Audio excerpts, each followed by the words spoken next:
Straight of હોર્મુઝ પર ફરી America અને ઈરાન વચ્ચે ભડકી આગ. ટ્રમ્પે અમેરિકાને ગણાવ્યું હોર્મુઝનું રક્ષક. 20% ટોલ વસૂલવાની પણ કરી જાહેરાત. ઈરાને કહ્યું, હોર્મુઝમાં અમેરિકાની દખલગીરી સહન નહીં કરીએ. સુપર ટેન્કર પર ઈરાનના હુમલાને લઈને ભારતનું કડક વલણ. વિદેશ મંત્રાલયે ઈરાની રાજદ્વારી પાસેથી આ મામલે માંગ્યો જવાબ. હુમલામાં એક ભારતીયના મોત પર વિદેશ મંત્રાલયે દર્શાવી આપત્તિ.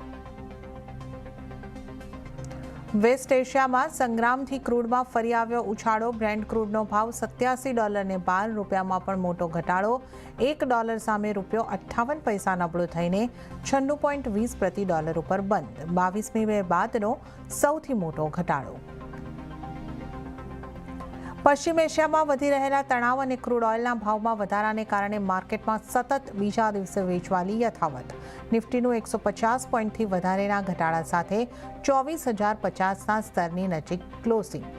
બેંક નિફ્ટી, મિડ કેપ અને સ્મોલ કેપમાં પણ વેચવાલી યથાવત. મેડ ઇન ઇન્ડિયા ચીપને મળશે બૂસ્ટ. ₹1.25 લાખ કરોડના ઇન્ડિયન સેમિકન્ડક્ટર મિશન 2.0નો રસ્તો સાફ. સૂત્રો પ્રમાણે આઈટી મંત્રાલય જલ્દી જ લેશે કેબિનેટ પાસેથી મંજૂરી. સીએનબીસી બજારના એક્સક્લુઝિવ સમાચાર. મોંઘવારીની સતત વધી રહી છે રફતાર. જૂનમાં રિટેલ બાદ જથ્થાબંધ મોંઘવારી દરમાં પણ વધારો. 9.68%થી વધીને 9.87% પર પહોંચ્યો WPI. ખાણીપીણી અને રોજિંદી વસ્તુઓના વધ્યા ભાવ.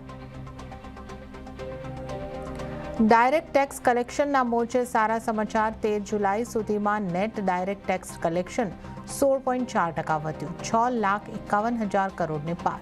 સિક્યોરિટીઝ ટ્રાન્ઝેક્શન ટેક્સની વસૂલીમાં પણ જોવા મળ્યો વધારો. ભગવાન જગન્નાથજીની રથયાત્રાને લઈને તંત્રનો ફૂલપ્રૂફ પ્લાન. 30,000થી વધુ જવાનો તૈનાત રહેશે. 16.2 કિલોમીટર લાંબી રથયાત્રા યોજાશે.